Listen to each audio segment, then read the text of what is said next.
There's always All right. uncertainty. This topic's a little more entertaining. What's Buffett buying? So, like I said, 13F season. A lot of good 13Fs out there. Michael Burry always has a fascinating one. Chuck Ackrey or Ackrey Capital Management bought Snowflake. That might have come as a surprise to a lot of people. And Acri Chuck, I believe, is gone, but Right. the same firm with all his strategy.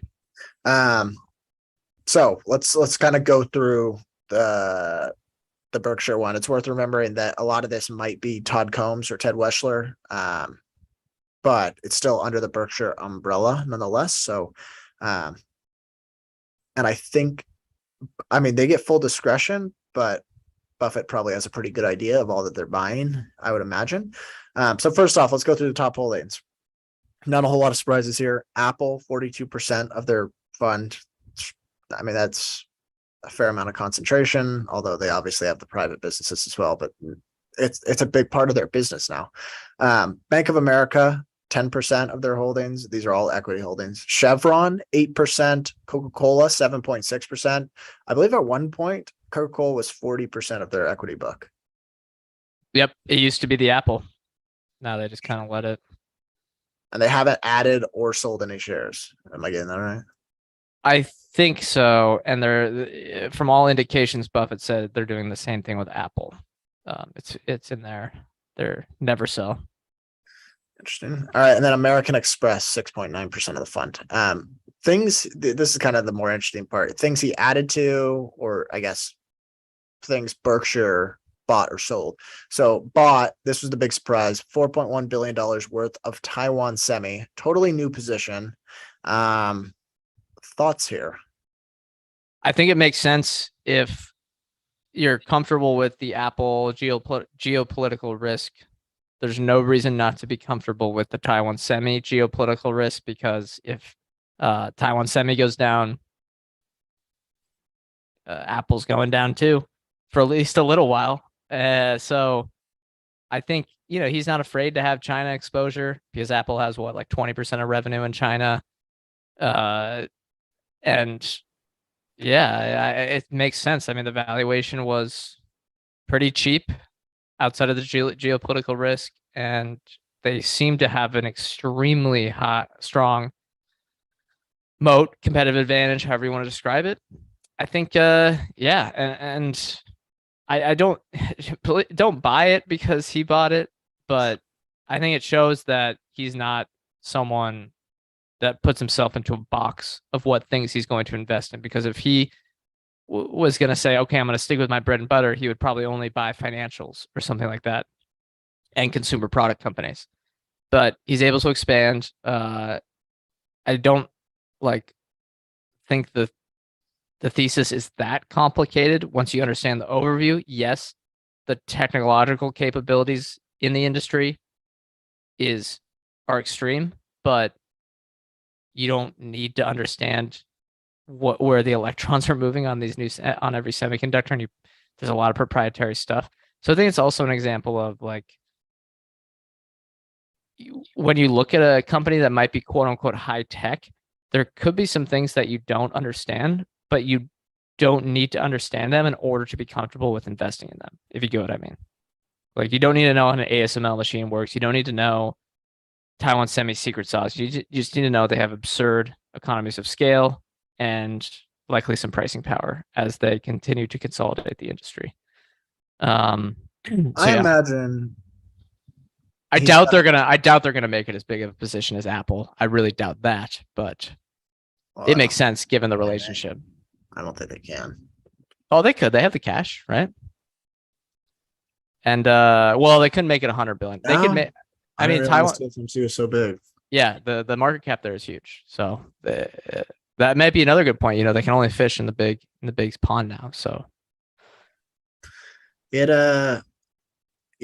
I mean, I imagine he's got a good sort of look through when he's kind of got Tim Cook's ear also, and he knows Apple so well.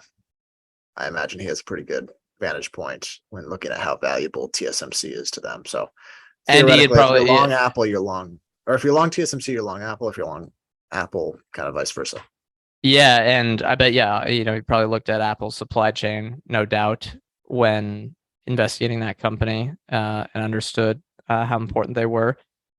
One thing I don't get is if you like Apple, I don't understand if you like Apple and you're comfortable with investing in them at this price. I really don't understand why you wouldn't also own TSMC.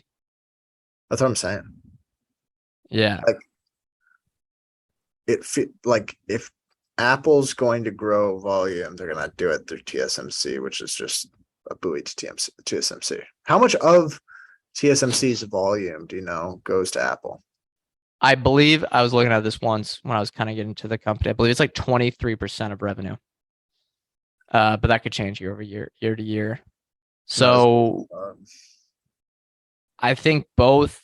I don't know. I think TSMC likely has pricing power over every customer besides Apple. I think Apple has um, negotiating leverage on price with every supplier except for TSMC. probably true.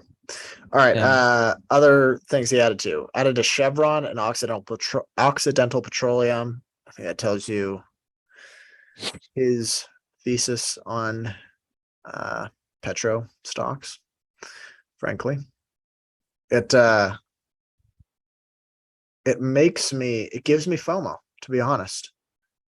On oil, prices down too. So, you I have know, no exposure really whatsoever. I mean, the only exposure I have is a rising input cost on all my other companies. So it's and the that's and the short World Cup exposure.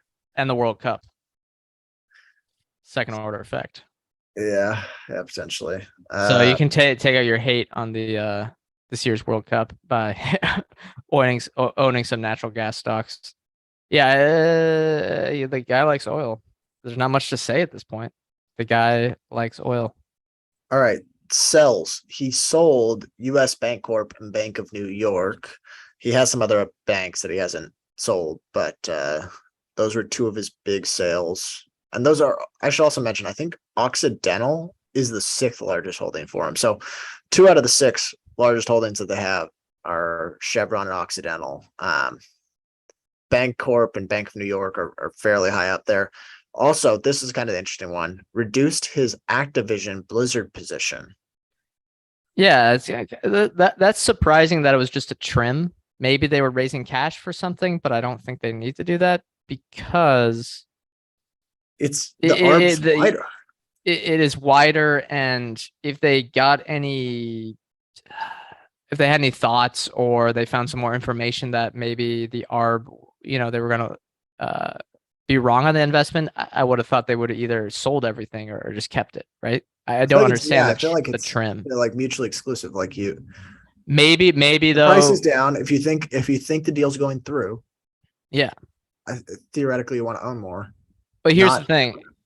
So at one point they sold a little bit of Apple, and the discrepancy was that uh, Buffett at Berkshire owned Apple, but then Todd and Ted have their whole, you know, portfolios that are entirely, you know, they do whatever they want. So they also owned Apple and they sold a little bit in their funds, but Buffett said they're never going to sell. So I think this could also be a combination where both Buffett at a consolidated level, since it turned into such a large position, owns Activision Blizzard, but maybe one of the other people sold. If you get what I'm trying to say there, where it's not it's not his they're choice. both acting independently, even though it seems like the same 13F.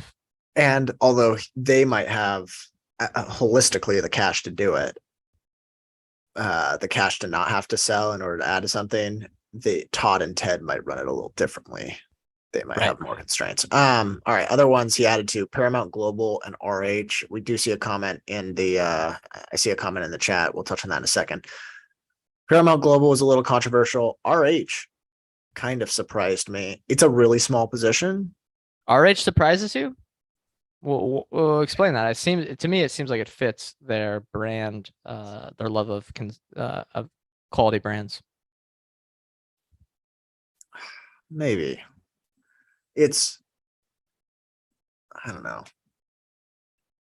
I worry that it's like a fake it till you make it. And maybe they I want mean, they earn money, but you mean luxury. fake their luxury status? Yeah. I mean, they earn money, so it's not like they're And they faking it. are also taking huge risks on like buying 3 jets and a yacht. Oh, that type of stuff. Yeah. Like, Apparently they you just don't know if that business is going to work. The guest apparently house,